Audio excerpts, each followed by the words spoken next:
Hello, my book besties. Welcome, welcome, welcome. My name is Tanisha. I am the host of Wellness Through Reading. So, you already saw the title. We're talking about reading goals for 2024 and my TBR list for this January. So, let's just get started, shall we?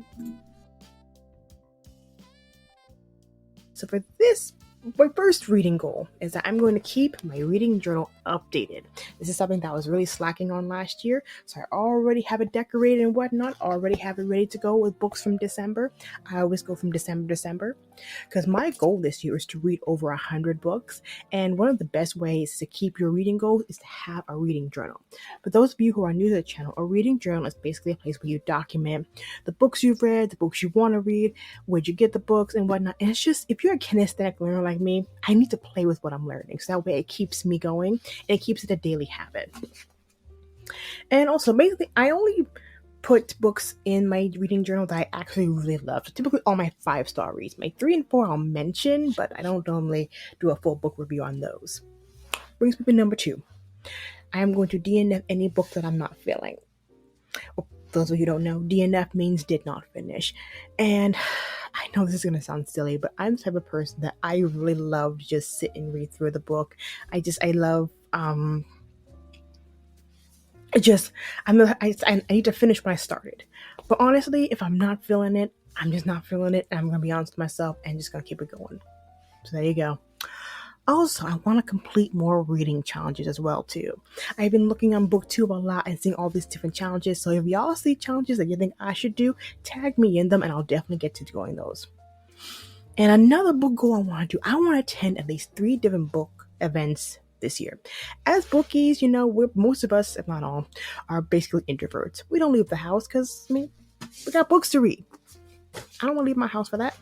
But, honestly, I've been doing some Googling in my area, and there's been some really interesting events around that books. Not just, thrift shopping and whatnot, but also a book bar. You ever heard of this? A book bar. Basically, it's a bar for books. Duh. But yeah, you go, you drink your wine, and then you read together in silence. So, I'm going to look for one in my area, and I will definitely get you updated on that, because that sounds just interesting. Oh, also, this next reading goal is one of my favorites. It is basically, before I go to Barnes & Noble, or I go to Amazon and buy my book, check it out at the library. I finally got my new library card, or I lost my old one, but I got my new one. We really need to start utilizing our libraries because it's just great resources. Obviously you have to return the books at the end, but first of all, it will save your wallet because we need to start saving money. And they're just great for the community. So go to your library. And speaking of libraries, did you know you can get Kindle books at the library? Or you can rent them for a limited time offer, but you can do that. And that's going to be my next goal, maintaining my Kindle streak. I have a whole library on my Kindle that I haven't even touched. And you know what? For the month of January, I'm going to go day to day and I read at least 30 minutes of a book.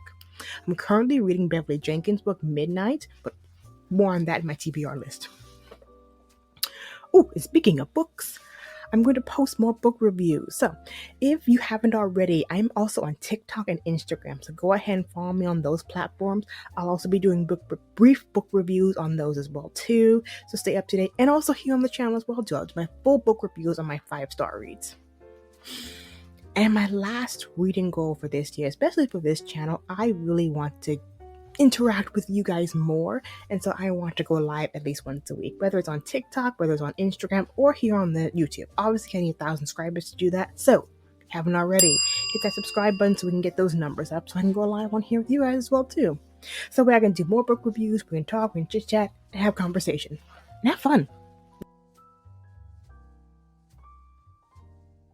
The first book on my TBR list is called Love and Justice, a story of triumph of 2 different courts. This was actually one that my mom recommended I read. She said it's a really good one. Let me read you an excerpt. So Jonathan was only 16 when he was arrested for a crime he did not commit. Maya's family met Jonathan through a prison administrative program in 1999. Over time, developed a close bond with him. Maya met Jonathan officially face-to-face in 2007, shortly before her freshman year at University of Connecticut, where she became one of the most heralded women's basketball players in collegiate history. She visited him often throughout the years and sent him letters and books as he fought for his freedom. That sounds really good. So yeah, I'm definitely going to add that list. And then next, I've been wanting to read this one for a very long time. The Subtle Art of Not Giving Up. Counterintuitive approach to living a good life. So, I'm willing to give. I mean, self-help books I've always been kind of leery on, but it's a shorter book, so I'll give it a try. Oh, but this one I just recently started. It is called The Heaven and Earth Grocery Store by James McBride. I've read his other book, King Kang by James McBride as well too, and I really, really like this one. So let me read you an expert.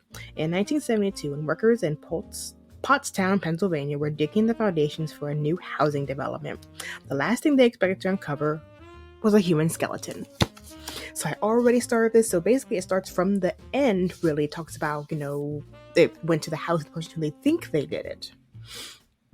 And then we fast do a flashback to the very beginning. Okay, who is the skeleton? How did it get there? Why is it there? And it's really a book all about community and centered around this grocery store that's called the Heaven and Earth Grocery Store. So yeah, it's a good one. And my next one is Will. Okay, I know what y'all thinking. I know about the Oscar night. I know, but I've been reading this one on and off now for a while. And honestly, I stopped reading it after the Oscar incident. But you know what? I'm picking it back up now because it's a good book. It's a good read. I'm at the part now where he didn't pay his taxes on his first album, and now he's in severe debt. Pay your taxes. January's coming up. If it's not, it is January. What are you talking about? Pay your taxes. Lord, this man. But he also talks about his early life, living in Pennsylvania. You really get to understand the man behind the persona that we've all come to know and love. And that's perfect word for it. Persona. So there's that. Okay, I don't know if y'all can see this, but it's called, let me go back to the beginning. Hold on. What? No, go away. Here it is. Yes, you might not be able to see. I'll have to put it up here. But yeah, it's called Midnight by Beverly Jenkins. So basically, this one, oh my lord, no, this is a story. So basically, this man is avenging his father's death. Was wrongfully, so he goes to the store of the man who wrongly accused his father of murder, and he's potentially going to kill him. But then he runs into the man's beautiful daughter, falls in love, and then we find out if they can sustain it. But yeah. Again, Beverly Jenkins is an author I've been really wanting to get into. She's really big on romance novels, inclusion. I mean, look at this cover. Look at that cover. It's gorgeous, isn't it? So yeah. I mean, before there was a Bridgerton, this was kind of like the romance that had inclusivity, that had different peoples of color as the main characters. So there's that. Also, another one on my Kindle is called A Worthy Love by A.L. Valdez as well. I've been seeing so many TikToks on this one, so I'm like, you know what? Let me give it a try. And also, this is going to be more of a self-help one. It's called The Black Girl's Guide to Financial Freedom. It's on here as well, but I'll have a picture of it as well too. But yeah, this one is basically all about financial freedom. And 2024, we got to get our money right. So there you go. All right, and that is it. I thank you so much for tuning into today's episode. Oh, if you haven't already, hit that like, comment, and subscribe button. What books have you going to read? What books have you read already? What books are good? Just let's have a conversation in the comment section. Till next time, bye.